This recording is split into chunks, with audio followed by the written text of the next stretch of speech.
gentlemen, presenting the entrance of the heavyweight in this main event, fighting out of the blue corner, introducing Sherman Griffin.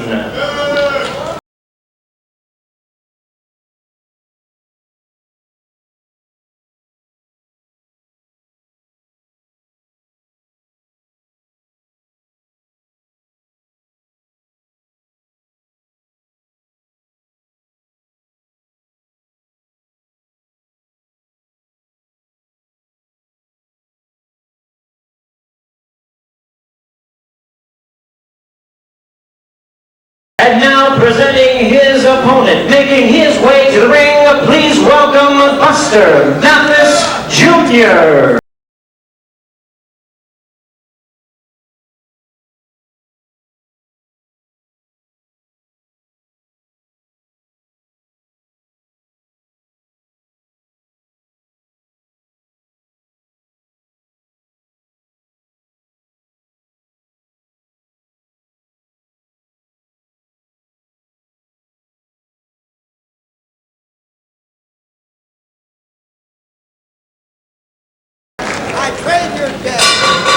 Ladies and gentlemen, Nippon no boxing fan no minasama konbanwa. Well, fans, we welcome you to the main event of the evening in this heavyweight explosion, brought to you by Cedric Kushner Promotions in association with Taken Promotions and sponsored by La Cerveza Más Fina Corona Beer. Introducing to you the promoters for this event, Cedric Kushner and Akihiko Honda. At this time, introducing to you the officials scoring this bout. Judging at ringside, Kazunobu Asao and Kodai Kumazaki. Introducing to you the referee in charge of this main event. He'll be giving instructions after the introductions, Ken Morita. Alright fans, here we go with the main event of the evening, featuring the big boys of boxing, heavyweights in action, scheduled for 10 rounds of boxing. Introducing to you first on my left, fighting out of the red corner, he enters the ring wearing blue trunks with white trim and hailing from Grand Rapids, Michigan in the United States.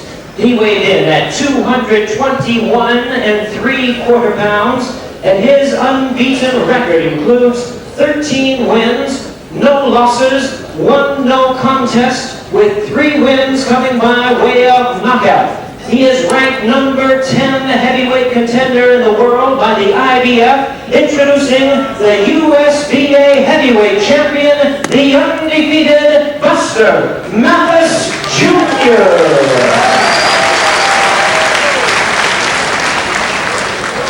And his opponent across the ring, on my right, fighting out of the blue corner in this 10-round non-title main event. He is wearing black trunks with gold trim and fighting out of Houston, Texas in the United States. With a record of 14 wins and only 1 loss, he has 10 wins coming by way of knockout, and he weighed in at 228 1/4 pounds, introducing the fighter known as Dangerous, Sherman Griffin.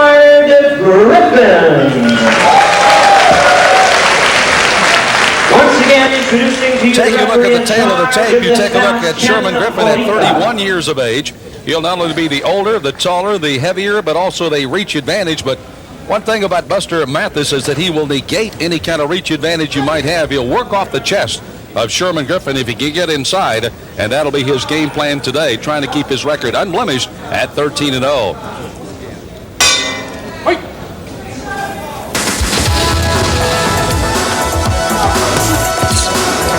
Sam Smith along with John Saraceno as we welcome you to the heavyweight explosion, and this being our main event, the heavyweights. On the right in the blue, Buster Mathis Jr.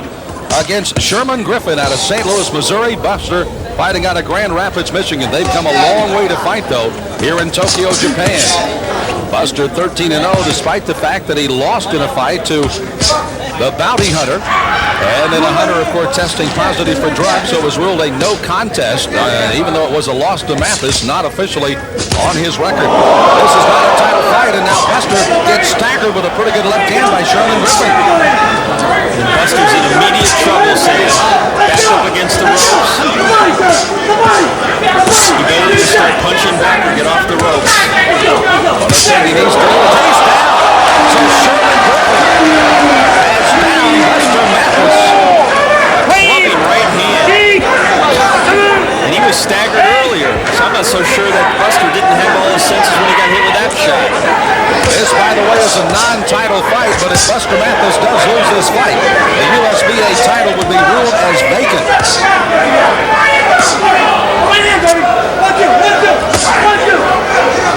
Big, tough right hands thrown by Sherman Griffin on the inside, and Buster still hasn't got his legs under it. In case some folks wonder about Sherman Griffin, that name sounds familiar. He beat Evander Holyfield at the Golden Gloves in 1984 before the Olympics, but then lost to Holyfield at the Olympic trials. Did not make the Olympic team. Of course, Evander Holyfield went on to become cruiserweight and then heavyweight champion. Actually, Griffin had gone on to win the USBA cruiserweight title by defeating a future champion in Jeff Lampkin.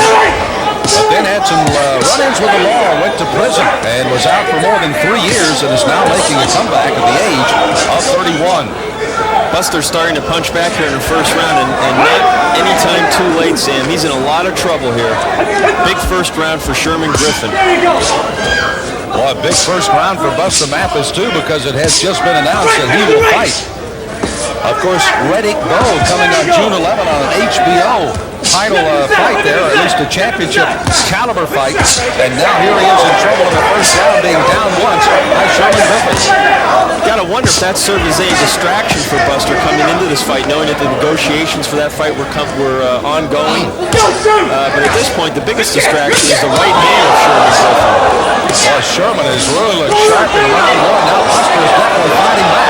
The end of the round, even Sherman staggers a little bit here. Sherman got shook up with that right hand. There's a left hook by Buster, one of his favorite punches, landed solidly to the chin.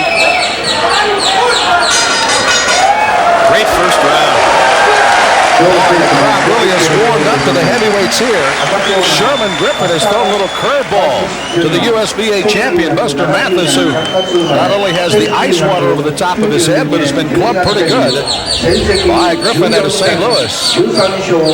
Sounds like a little Tweety bird there, Sam, but I wonder if Buster's sitting on his stool thinking, wow, I really got hit hard here. I'm starting to hear birds chirping. Well, I tell you what, not only did Griffin use some good body shots to kind of soften him up, but then when he dropped his guard, boy, he landed that big hand, and down goes Buster.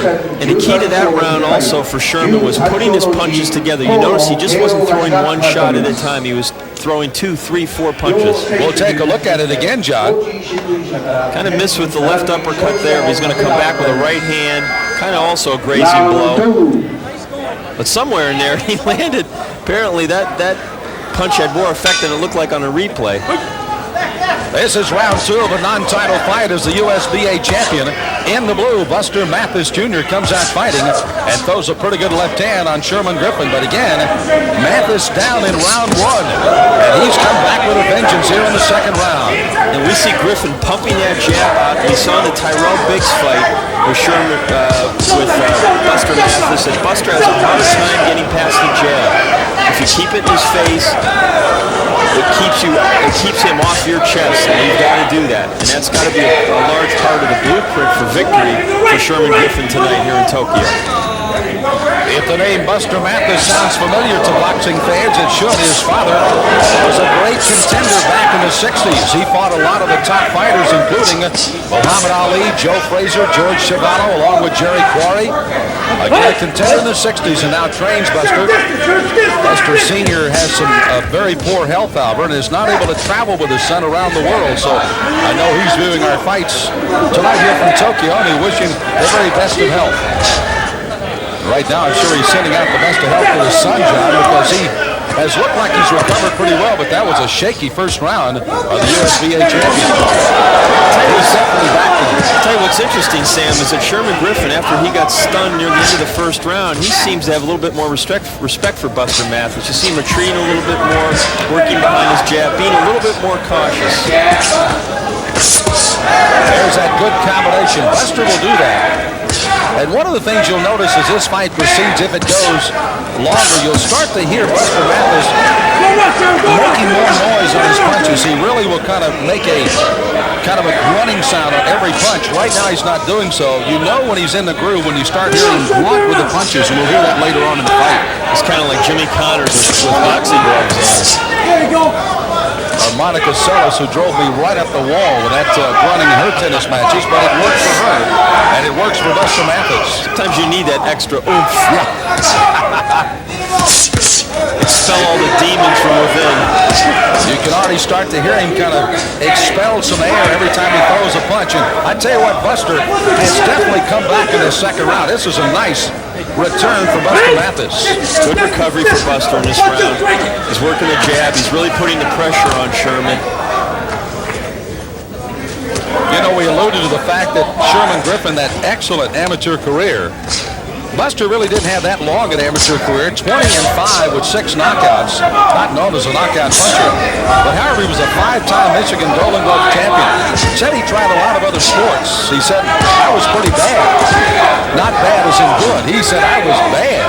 So he turned to boxing much to the chagrin of his father, who really didn't want him to go into boxing, but the rest is history with his father now training him through round number 2 of this fight tonight in Tokyo. Buster Mathis' corner. Brian Lee is working on the inside, the manager of him, along with the trainer, along with Buster's father. Bruce Kelty working outside. An outstanding duo of men that we really enjoy working with around the world. Very appreciative of the work of Cedric Kushner and the Corona Extra crews as we travel around the world to watch the heavyweights, including their own and Buster Mathis. Also very accommodating with the information on Buster, and always willing to try to set up interviews with Buster, and it's always appreciated. Sherman Griffin on the other side, just trying to get back in his own. Grew up in the very tough St. Louis suburbs. Moved to Texas when he turned as a pro, and again, a little run-in with the law. He's been 3 years, but now he definitely is coming back as he gets ready to answer the bell for round 3. I gave Buster that second round 10-9, but still have him trailing, Sam, because of the knockdown he suffered in the first round. Did you rule it a 10-8 for sure in the first round? Yes. Okay. So Buster Mathis again down in round 1. Buster, the USBA champion, as we open the bell for round 3, coming back strong in the second round and now punching his way into contention in the third round. You made a reference to Buster's amateur career. He did not have that many fights. He's still learning how the professional game. He really is. There's some things he needs to work on. He's not the most powerful puncher, but he's got quick, active hands that will keep him in a lot of fights. Good clubbing left hand that time by Buster. And that's one of his weapons, John, is the fact that this is where he likes to be. This is his office right here. But boy, he'll unleash that left hand, and he's got a pretty good left hook. Sherman Griffin does not need to be fighting on the inside here with Buster Mathis. I mean, it's not what he did in the first round. It's not what he really did in the second round either. And I think he's going to get the worst of this kind of a strategy. Now, Buster does not have the greatest jab in the world. He kind of paws with his jab. I think I'd want him on the outside, trying to lunge in and then catching him with right hands. You know, Sherman Griffin has a 13-1 record. Only lost coming to Everett Bigfoot Martin back in 1985 when he lost the 6th rounder in the early part of his career. Actually, in 87 has gone with a couple of good bouts. He beat Bobby Crabtree, knocked him out in 4 rounds, and then went 11 with Jesse Shelby for the Texas title in the cruiserweight division. And everybody thought he was really going to be one of the real premier fighters, but then, as we alluded to, some personal problems, went to prison, and now making a comeback at the age of 31. Not the easiest thing to do in professional boxing is that long layoff. You mentioned before he had some problems and he spent some time in prison to come back and try to fight at a high level. By the way, that knockdown of Mathis back in the first round, it would not be unusual to see an opponent go down. Of the 13 knockouts, interesting enough, Sherman has won 13 fights, and all of his wins have been by knockout. And the only time that the fighters have gone by, he had 3 knockouts in the first, 1 in the second, and 1 in the third, so he is an early starter. And with Mathis going down early, that would have been almost the way that he's put a lot of the fighters down. But Mathis is able to recover, and he definitely is back in control of this fight again. This third round has turned into a real body attack for both fighters, but Buster's getting the best of it. And I really don't understand Griffin's strategy here, except unless he wants to conserve a little energy for the later rounds. Yeah, you'd have to probably figure maybe Griffin might have punched himself out a little bit and trying to rest, because he did have an active first round, that's for sure. Another thing you see with fighters as they begin getting older and their legs go a little soft is they use the ropes a lot just to help support themselves.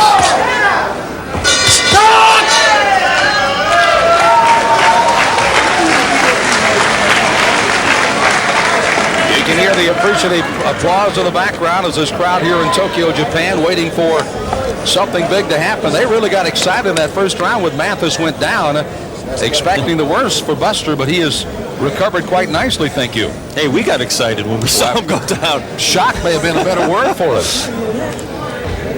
I think that was Buster's round, don't you think? Yeah, I think he's back in control of the fight. He's clearly got the cobwebs out of his head. He clearly was hurt. I mean, that may not have looked like that biggest punch, but he definitely hurt him. And this is where he likes to work, right off the ropes. There's his left hook, which he loves to throw, followed by the right uppercut. Tyson used to throw that combination in his heyday. Good short shots from both fighters. And keeping him in, his elbows right in the corner. What if he got... Welcome to the Toronto Extra Heavyweight Explosion from Tokyo, Japan. This is round 4 as Buster Mathis Jr. battles against Sherman Griffin. Buster getting up off the canvas in round 1. They come back and take pretty good control in the second and third round. Sam Smith along with John Saraceno, glad you could join us on our Heavyweight Explosion, bringing you Buster Mathis, who again has just been announced to fight Ready Go June 11th. So this is a major fight for him against Sherman Griffin. Take him out, Buster! Take him out! Take him out! That will be a major step up in class for Buster. Rick, though, I think, when he's trained properly and motivated, still the best heavyweight in the world. And of course, Evander Holyfield wanted it more in a rematch. Sit back and start. Sherman Griffin trying to battle back, but Buster is starting to get the accumulation of punches in on the 31-year-old Griffin. Also, I don't like what I see with Griffin's legs. He looks a bit unsteady. I think that's why we saw him go to the ropes early, Sam, in the third round. You know, Buster not only proud of that 13-0 professional record, he's also most appreciative of his education. He's already graduated from a 2-year community college and now attends Grand Valley State College, where he's studying computer science. So not only working to improve his boxing skills and maybe make a little coin, but also looking out for his future down the road. Nice to see from a very nice young man. Griffin trying to exchange with Buster Mathis here in round 4. And you saw Sherman make a nice move there. He was against the ropes. He spun out and turned, got Mathis against the rope, followed up with a nice combination. By the way, for you folks that are continually trying to lose weight, let me give you a little heart here if I could. Buster Mathis on the right still has a little punchy look about him at 221 3/4, but keep in mind he once weighed 305 pounds. Wow, he lost half himself. You know, we tend to make fun of guys who are overweight, and I know I've done that many times myself. Look at him come on here, John. Really pounding away on Griffin. But the Mathis family has really battled a serious weight problem from his father, his uncles, and Buster Jr. himself. His father, Buster Mathis, of course, a heavyweight contender in the 60s. At one time ballooned over 500 pounds after his ring career. Oh my. And has some serious health problems. We send our best wishes to Buster Sr. in Michigan. You see Buster Mathis trying to take the measure here of Sherman Griffin. Buster down in the the first round, recovering here in the fourth, and has fought very well in the last 3 rounds.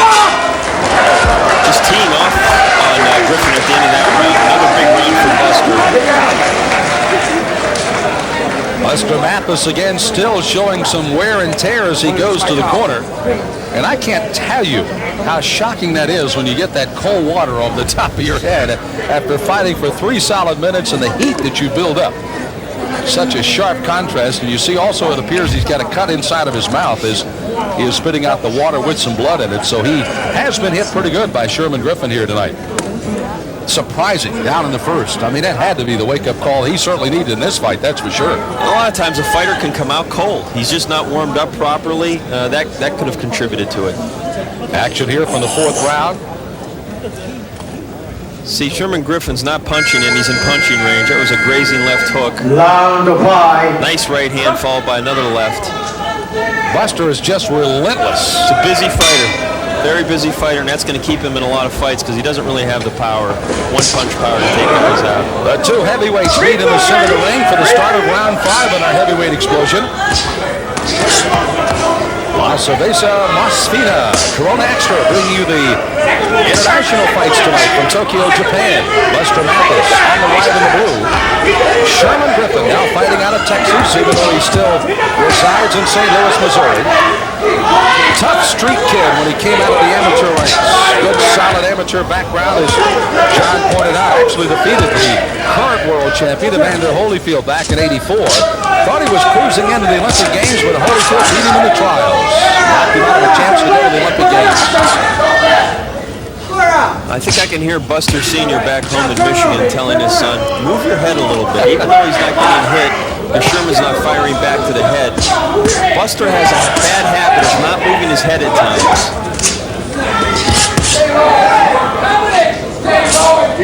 And against a fighter like Riddick Bowe, if he fights him in June, when that fight comes off, that could be lethal. You know, Buster stands 6'6". Riddick Bowe is what, 6'5", 6'4 and a half? 6'5". Yeah. So you're talking about a sculpture-type looking fighter that Buster will be fighting on June the 11th. He'll be fighting uphill, and he's got to get inside on Riddick Bowe to try to smother any punches he throws, because he stays outside and tries to punch with him. That could be a long, long day, or maybe a short day for Buster Mathis. Buster just has his head glued to Sherman Griffin's chest and head. Not giving Griffin any punching room. Slowly but surely, you're starting to hear more and more coming out of Buster Mathis, and this is what you'll hear in the latter part of the fight. He'll start to make more sound on those punches, and when he starts doing that, he's in his groove. When Griffin throws his jab, he's really got a better chance of beating Buster, and I just got to believe it's his legs and perhaps his conditioning why he's laying against the ropes as much as he is, because that's the wrong way to fight Buster Mathis Jr. Punch, jab, move. He's not been able to do that since the early rounds, mostly because of Buster's kind of clinging style, as you pointed out, kind of just gluing his head right on his shoulders. But he's allowing him to do that. Yeah, as a fighter, you can't allow the other man to impose his will on you. You have to take control of your own style and fight the fight that will give the other man problems. He's not doing that. We'll be halfway through this fight here as we reach the end of round number 5. Again, an important fight for Buster Mathis Jr., a non-title fight, but should he lose today, he would be stripped of the title, or at least the title would be vacated. The USBA heavyweight title would be ruled as vacant. And with Mathis set to fight Riddick Bowe, it would be quite a downer, but he has really recovered it after going down in round 1 against Sherman Griffin as we finish round 5.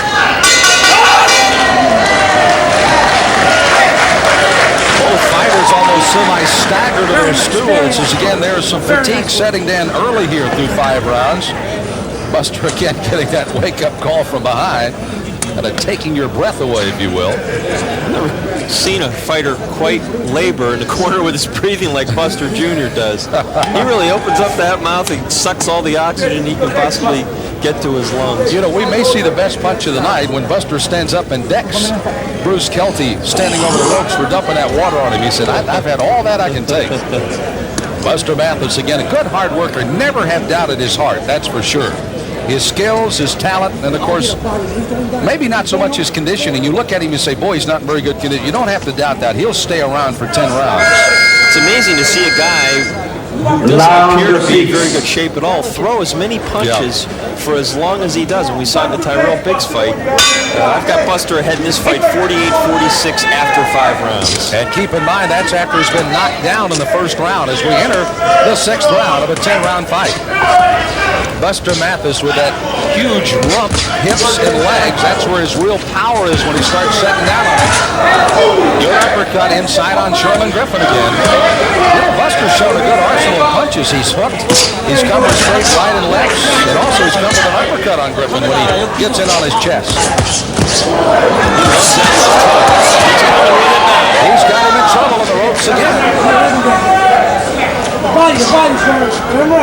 Sherman Griffin fought last in February. Carl McGrew went down in 6 rounds with a decision. Again, I alluded to winning all of his fights by knockout. Excuse me, that wasn't there. He won that one by decision. He won 12 others by knockout. So he's trying to come back, but again, very few fights since his prison stint. Fought only once in 1990, and now he's come back here in the latter stage. 93, 94, put some pretty good fights together. He's won 4 since coming back. And Mathis is trying to end that streak right now. Good left hook to the body by Griffin. That's what he needs to do to try and slow Buster down. Go to the body a little bit more. Nice uppercut.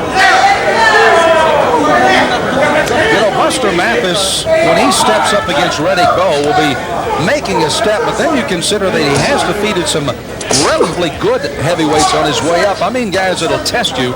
We mentioned Mark Young, the journeyman out of Charlotte, that stayed right on his chest. Mike Dixon, Carl Williams, also Levi Phillips, who he defeated over in South Africa. I thought that was a pretty much of a major win in the fact that Phillips had been in with some pretty good people himself.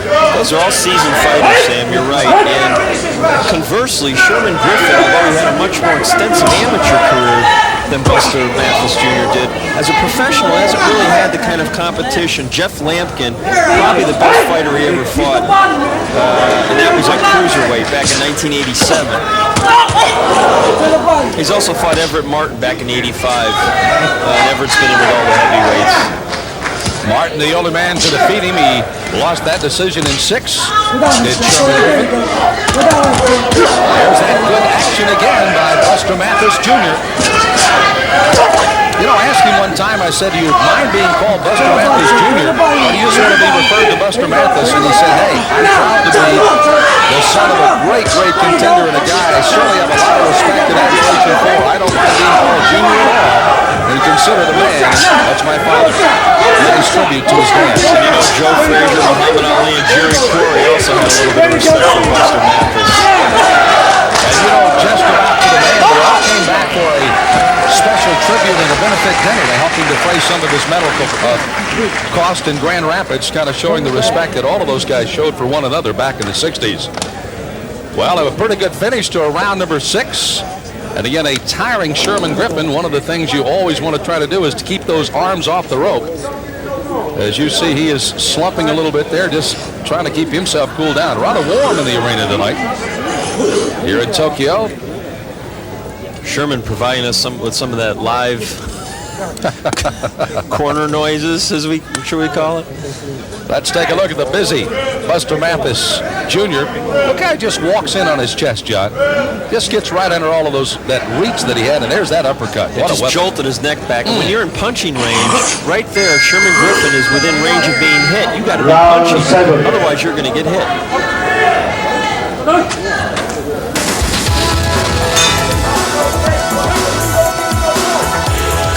Welcome to the Cedric Kushner Sports Network and Corona Extra's heavyweight explosion from Tokyo, Japan, as Buster Mathis battles on with Sherman Griffin. Sam Smith along with John Saraceno, the boxing writer for the USA Today, joining us on our fights. And John, nice to be back with you again. We haven't seen each other since Dusseldorf, Germany, that we enjoyed Henry Masker with a big fight there, but it's nice to have you back on our heavyweight explosion. Yeah, we see Sherman Griffin slowly wearing down physically in this fight, Sam, and Buster imposing his will.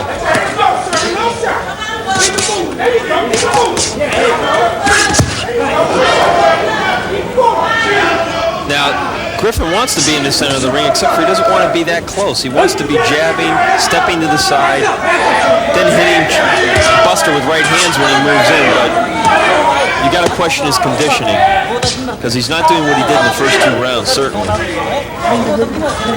mean, Buster's like a bull in there. Yeah. If he had a set of horns on his head, he'd be one dangerous dude, let me tell you. Wow. You know, there might be some concern for Sherman Griffin. He might want to change to blue gloves. He does have the bull coming right after his red gloves. And look at Buster come on. Wild right hand followed up with a left.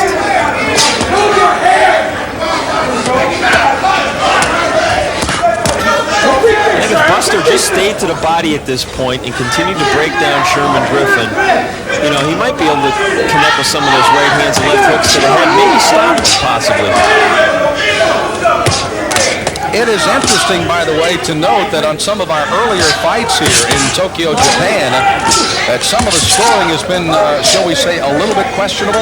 So if it does go to the cards, it'll be interesting to find out how they score this fight if it does go the full 10 rounds. Buster Mathis Jr. trying to pick up another win, maintain control of his title even though it's not at stake. If he were to lose this fight, the USBA heavyweight title would be ruled as vacant, and certainly take a lot of steam out of this projected fight with Riddick Bowen Jr. Sherman Griffin has a right uppercut. I would suggest to use it right here. The way Buster's leaning in at times, his head's unprotected. But when you have a guy firing punches at you like this, and you're just standing in the corner, you're not going to score a lot of points, and you're going to be the target rather than making your opponent the bullseye. But Griffin has chosen to fight this fight at close quarters. Buster now with a pretty good cut right on the bridge of the nose. And he backed off, and Sherman realizes it, now he's coming on. He's had some problem with that nose, hasn't he? He's had a lot of problems. Yeah, it's been broken several times. Oh, dangerous punch to throw that uppercut from the outside. So a little concern with a cut on the bridge of the nose. Not that it would stop this fight, but certainly a concern of Buster Mathis, while Sherman Griffin trying to be given a pep talk in his corner. And probably, as John has alluded to almost throughout the fight, particularly since round 1 when Griffin put Mathis down, he's got to stay outside. He's got to fight from a distance. Rumbling inside with Mathis is not the place you want to be. Now they work on that nose. Again, a cut right on the bridge. Again, not one of those that would typically stop a fight. Mathis has fought through worse than this, I'm sure.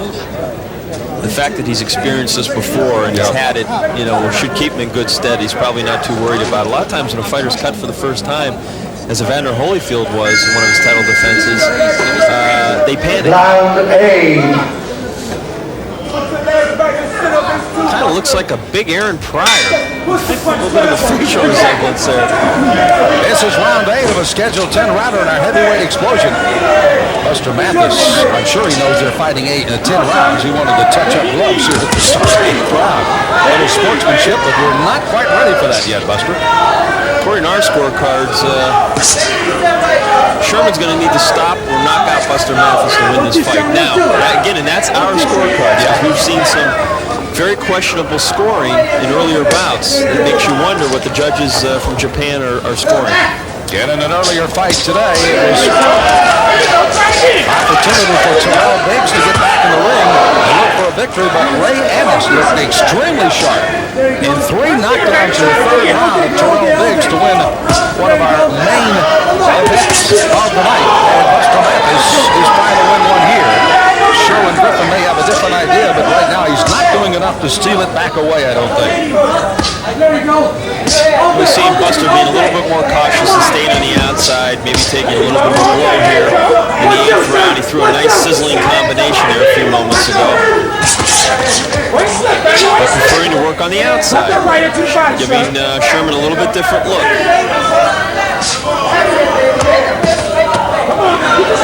You know, Buster trains in what is called the Pride Boxing Gym up in Grand Rapids. They have several outstanding young fighters there trying to develop a pretty good little stable with Buster Mathis Sr. along with Brian Lee and Bruce Kelty. This is definitely the pride of the stable right now. Buster Mathis Jr., good hard worker, has come to Japan, put that work ethic right to work. He had to, coming off the canvas in round 1. You see Buster pawing at his nose. That may be bothering him a little bit more than we suspect, especially the fact that he's backed off here in the 8th round. He's not fighting on the inside. Yeah, I guess it hurts when you get hit on the nose, right? But Sherman Griffin is not taking much advantage of it. No, he's not. This is really where he needs to be. This was going to be his style, kind of punching, boxing outside. Look at him. He's walking around not throwing any punches. He doesn't have much left in the tank, Sam, and he's not going to win a fight doing this, and you can see his legs are going on. Yeah, that little dancing around is the first sign of the fighters just trying to say, okay, come on, legs. Trying to keep him alive. Yeah, exactly. trying to say, okay, come on now. Don't leave me now. It's almost to the point the heart is willing, but the body has said no. And I think that's what we're seeing right now is Griffin. It's the fatigue factor setting in. John, you've seen He doesn't even look like he wants to fight at this point. The referee can almost stop. They could, because he's almost turned his back and his shoulders on Buster at that point. If Buster would step up the tempo here and put some kind of a flurry, he might be able to get a stoppage out of this fight and go home 2 rounds early. You know, and he's only had 3 knockouts in his pro career as he ends the 8th round.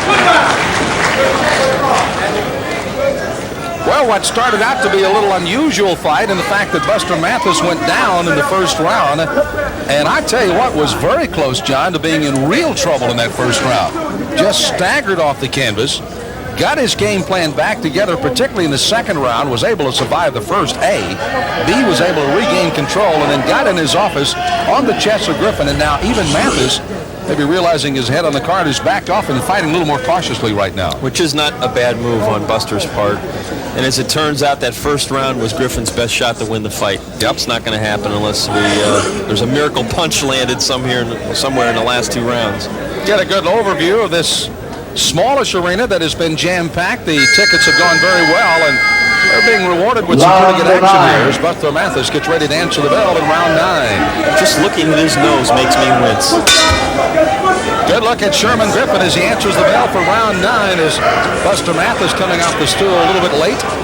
You see him dancing away from the charging Griffin, who came over in a hurry but didn't do anything with it. Now you're starting to hear a little bit more sounds coming out of Buster Mathis here. Interesting. Griffin threw 1 jab, and Buster said, not today, and threw a 4 or 5 punch combination, got Griffin right off him. This is an unusual style for Buster Mathis, to be honest with you. I've done a lot of his fights, but he's kind of outside and trying to box a little bit here. This is the Buster Mathis I've seen. Good hand speed. Excellent hand speed for a heavyweight. And he knows where he is on the card, regardless of what the scoring has been earlier. And he also knows that Sherman Griffin, tired as he may be, also put him down in round 1. That's right. Well, the inevitable question has to come. John Saraceno from the USA Today boxing column, ready to go. And Buster Mathis, that's a tough step up for Buster Mathis. If we were talking about horse racing, we would be talking about Buster going from a $10,000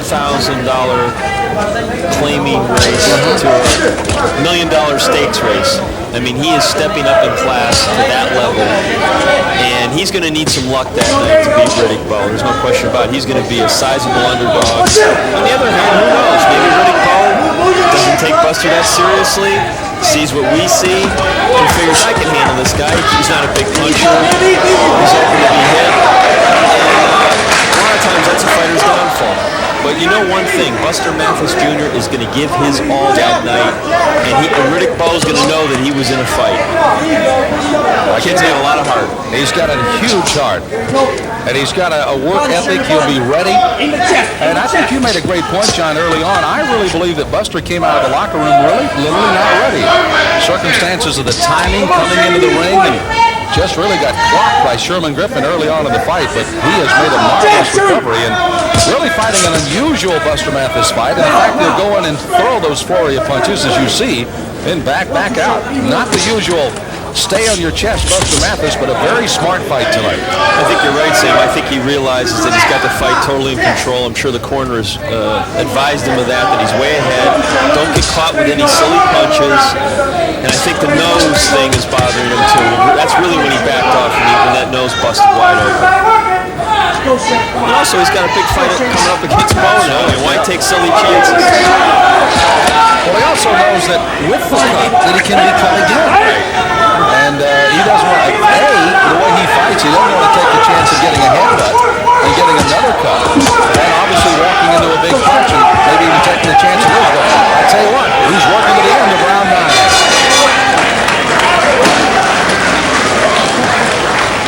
Sherman Griffin literally helping the air conditioning in the arena tonight as he really sucked in some air as he headed back to his corner. And as a matter of fact, not even wanting to take a seat, and that's a good indication the legs are very tired.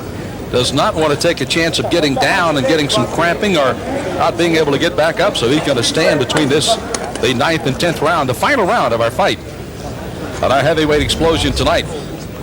It's been an active fight, John. It has not been a lackluster fight by any means. We've seen, of course, the element of surprise. Sherman Griffin putting Mathis down, Mathis recovering, being busy, and then fighting a smart, intelligent fight. It's nice to see that kind of element in this kind of fight with Buster Mathis Jr. tonight. Clearly, he's in control at this point. And,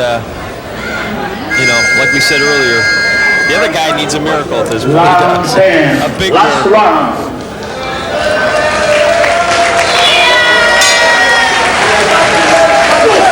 The sushi crowd here in Tokyo, Japan gets ready to watch the 10th and final round. Main event of our heavyweight explosion. On the ride in the light blue, Buster Mathis Jr. Sherman Griffin fighting out of the Texas area, even though he lives in St. Louis, Missouri. 31-year-old journeyman. Great early career. Problems in his personal life, going to prison, out of the ring for 3 years. Putting together 4 straight wins on his comeback, but tonight it may come to a close after a quick start. It's a rather slow finish for Sherman Griffin. A nice little left hook a few moments ago there, and I haven't seen him do that much of the fight, Griffin. Compact left hook, didn't follow up on it. By the way, a little credit where credit is due. Ken Morita has been our referee, a Japanese amateur referee who has stepped in and referees a lot of the pro fights here, lightweights as they might be. He's in there with the heavyweights here tonight and basically has kind of stayed out of the way, and that's a good sign of a good referee. You notice how he's let them grapple on the inside, kind of work themselves out of a lot of clinches. If he's ever done any sumo wrestling, probably has seen a few. He's used to that. He's used to breaking up bigger guys than this. That's probably right. These guys are small compared to those guys. By the way, in Japan, one of the things you want to watch out for are the bouncers at some of the clubs. They are former sumo wrestlers. You don't want to tangle with those guys. I'm glad you advised me of that. Thank you very much. Halfway through the final round of our main event tonight. You know, the crowd is warm to the task here tonight. I think they've gotten into this fight pretty well. I think they've enjoyed the last couple heavyweight fights they've seen. There's been a lot of good action. We've seen guys hit the deck. And let's face it, that's what people want in heavyweights. They want to see big punches.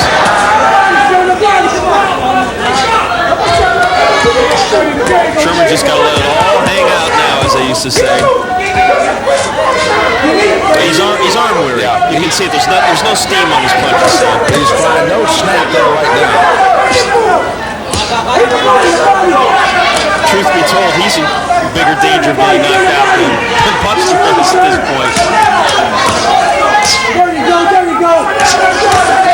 Buster Mathis Jr. again, trying to pick up another win, which will be his 14th win on his column for the wins. He actually lost to Mike the Bounty Hunter in Corpus Christi, Texas in December of '93 for the USDA title.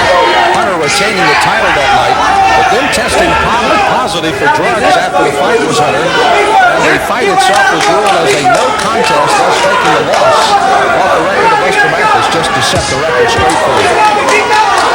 Buster still, that kind of sticks in his craw. He really took that loss very, very heavily.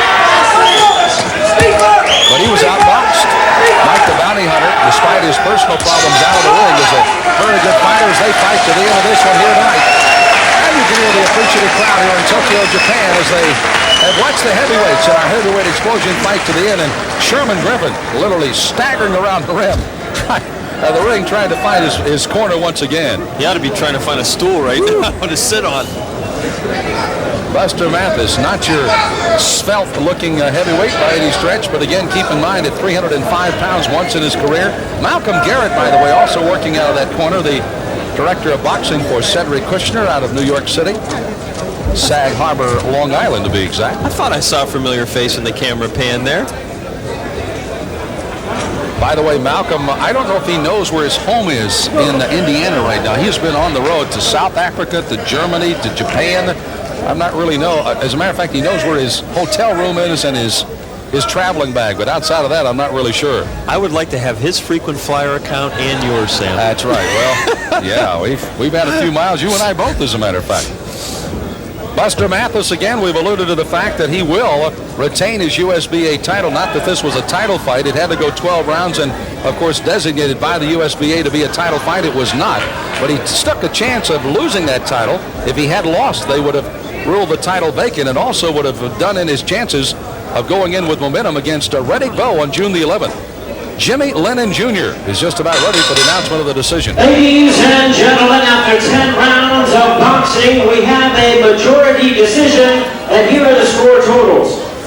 The referee in charge, Ken Monica, scores about 95 to 95, even a draw. Overruled by judges at ringside, Judge Asao scores at 97 to 94. Nakamori scores at 97 to 95 in favor of the winner, Buster Mathis Jr. Well, John, you and I both alluded to the fact that we have seen some early judging questions, and I think a majority decision here, particularly the way Mathis had taken control. Truly was down in the first round that kind of got Griffin on the board early, but truly a solid fight for Mathis, and to get a majority decision is rather unusual here.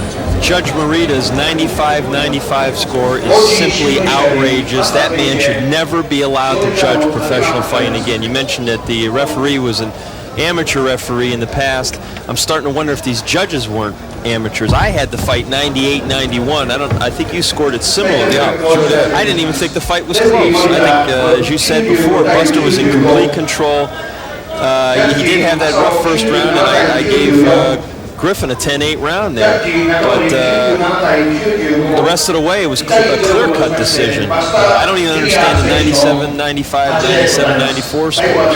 Buster Mathis rated as high as number 10 by the IBF and the USBA champion. And again, as you take a look at some of the action, this is where Buster wanted to be, and he was most of the night. There's that sweeping left hook followed by the trademark right uppercut that Mike Tyson perfected that move.